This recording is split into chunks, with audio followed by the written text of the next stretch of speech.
ആവർത്തിക്കാൻ കുഞ്ഞുങ്ങളോടൊപ്പം നിങ്ങൾ വീട്ടിൽ സമയം കണ്ടെത്തണം.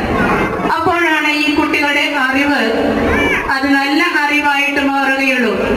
ഒരു 4ാം ക്ലാസ്സിൽ 5ാം ക്ലാസ്സിലൊക്കെ എത്തുമ്പോൾ പേരൻസ് പറയാറുണ്ട്, കുട്ടിയെ അക്ഷരം അറിയുന്നില്ല, വായിക്കാൻ കിട്ടുന്നില്ല, എഴുതാൻ അറിയുന്നില്ല എന്നൊക്കെ. അത് അപ്പോഴല്ല നമ്മൾ ശ്രദ്ധിക്കേണ്ടത്.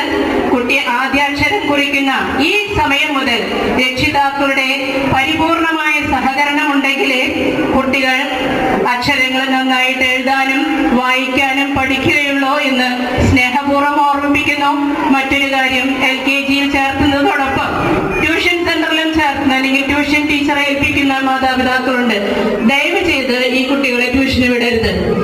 അച്ഛന്റെയും അമ്മയുടെയും ഒപ്പം ഇരുന്ന് കുട്ടികൾ അക്ഷരം പഠിക്കണം.